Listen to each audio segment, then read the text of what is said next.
คนมันก็บอกเลยเดินยนต์สิงคโปร์บาย ฮัลโหลฮัลโหล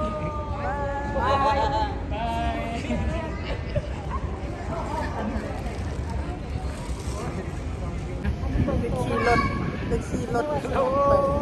ซึ่งยังมาส่งแม่ญาติแม่หลงเมื่อวาน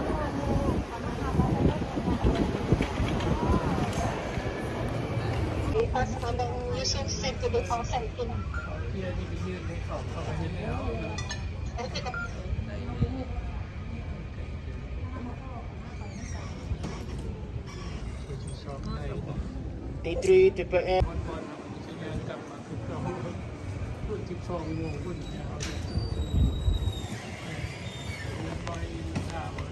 นี่มันเลาะห้างสิเดินยนต์สิงคโปร์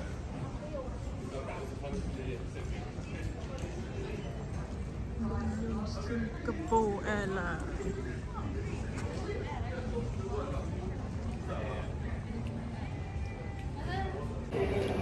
ยูทูบเบอร์หน่อยมาเด้อมาเด้อมาเด้อสิงคโปร์อาหารสิงคโปร์นูโดสิงคโปร์นูโด กำลังมากินอาหารที่สิงคโปร์โอ้น่าขึ้นไป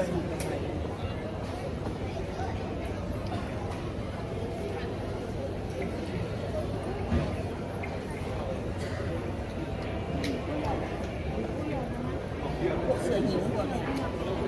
จะหิวยังวะหิวนอน หิวนอนไหลกันหิวนอนมึง หิวนอน ก่อนหน่อยนึง สองเครื่องมาดามเวียงจันทร์ กระเด็นหาดารัดกระสองเครื่อง สิงคโปร์ไปเวียงจันทร์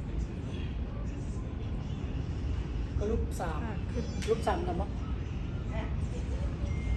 ตั้งนั่ง EEF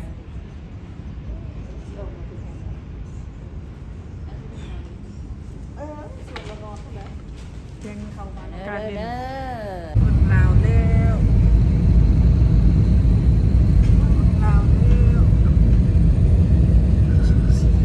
เทียนแล้ว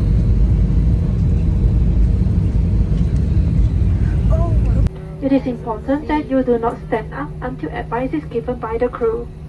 Please be careful when opening the overhead compartment as items มาฮอดลาวแล้ว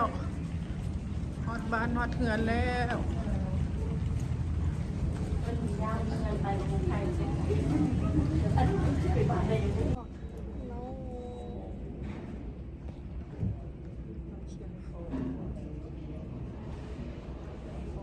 ว่าเยี่ยวบ่